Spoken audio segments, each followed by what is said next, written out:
Rahayu Japar dan kembali kami sampaikan berita Mataram hari ini. Belasan tahun mengabdi, ratusan guru honorer di Lombok Barat mendesak diangkat menjadi ASN. Palsukan keterangan izin tinggal, WNA asal Korea Selatan ditangkap petugas imigrasi Mataram. Olahan jajanan buah labu buatan warga Lombok Tengah ramai dipesan hingga ke luar negeri.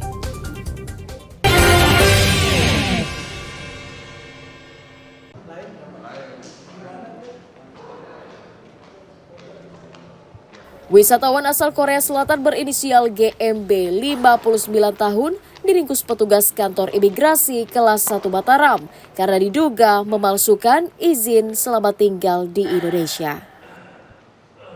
Tersangka ditangkap di perumahan Riverside Residence, Kelurahan Mayura, Cakranegara dari hasil investigasi petugas terhadap paspornya yang tidak diperpanjang secara berkala. Polisi menyita sebuah kartu izin tinggal tetap atau kitab palsu serta 2 unit ponsel sebagai barang bukti. Kecurigaan petugas bermula saat tersangka hendak mengurus perpanjangan paspor yang telah mati sejak tahun 2018. Setelah diverifikasi ke Direktorat Izin Tinggal Keimigrasian dan Konsulat Korea Selatan di Bali, kitab yang dimilikinya ternyata tidak sah. GMB menggunakan kitab palsu. Kitab ini kartu izin tinggal tetap untuk tinggal dan berada di wilayah Indonesia sejak tahun 2021 hingga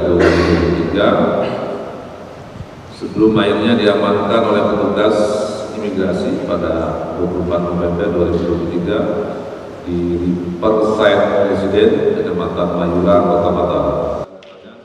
Tersangka GMB dijerat pasal 121 huruf B Undang-Undang Nomor 6 Tahun 2011 tentang keimigrasian dengan ancaman hukuman 5 tahun penjara atau denda 500 juta rupiah. Awaludin dari Kota Mataram melaporkan.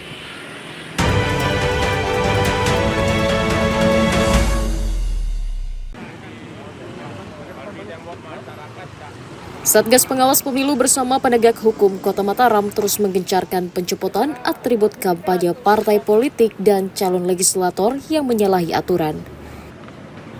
Penertiban dilakukan mulai di tempat umum, tempat ibadah, perkantoran, pepohonan hingga tiang listrik. Setiap harinya petugas menertibkan ratusan alat kampanye hingga membuat gudang penyimpanan penuh dengan APK yang disita. Jika tidak diambil oleh pemiliknya, atribut kampanye tersebut akan dimusnahkan sesuai aturan. Perkembangan dengan masifnya pemasangan alat peraga kampanye ini, jadi kami juga menyesuaikan gitu kan. Yang tadinya mungkin kita turun sehari itu 3 kali, sekarang kita turun tiap hari. Kalau masalah pelanggaran hampir semua terjadi pelanggaran ya, hampir. Karena memang semua baliho-baliho yang terpasang sekarang ini tidak berizin. Saya pastikan itu tidak berizin kecuali memang di tempat-tempat yang berbayar. Tapi sekarang ini tempatnya sudah salah, terus tidak berizin. Ada juga tempatnya yang betul tetapi tidak berizin. Itu. Mendekati pemilu, partai politik dan calon legislator diminta menaati aturan pemasangan alat peraga kampanye agar tidak mengganggu kenyamanan masyarakat dan mengurangi keindahan kota. Dari Kota Mataram, Emi Kusuma melaporkan.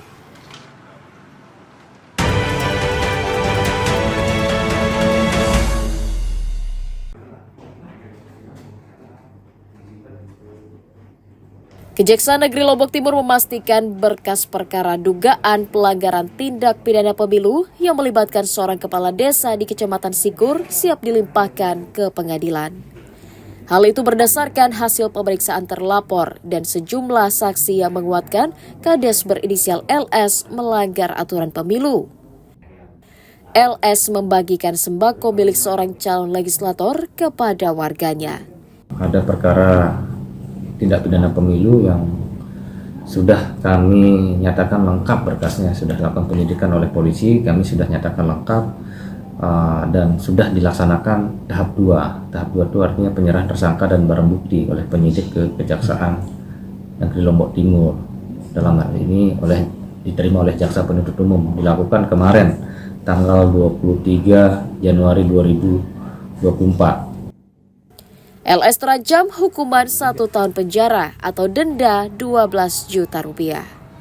Muhtadun melaporkan dari Kabupaten Lombok Timur.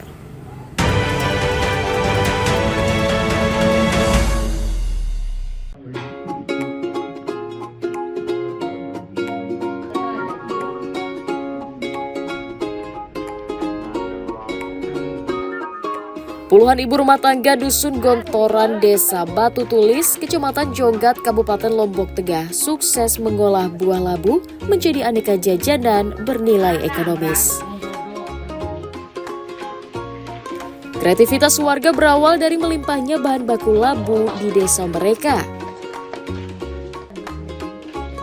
Meski belum genap setahun, kini usaha pembuatan jajanan labu banyak diminati warga sekitar dan bahkan dijual ke retail modern dan supermarket di Kota Mataram. Pemasaran juga merambah luar daerah seperti Jakarta dan Bali, bahkan hingga ke Timur Tengah. Karena terbatasnya SDM, warga membatasi pesanan dan hanya membuat kue kering saja. Nah, kalau labu ini agak enggak dari tahun 2020 tahun kalau enggak salah 2021 labu ini.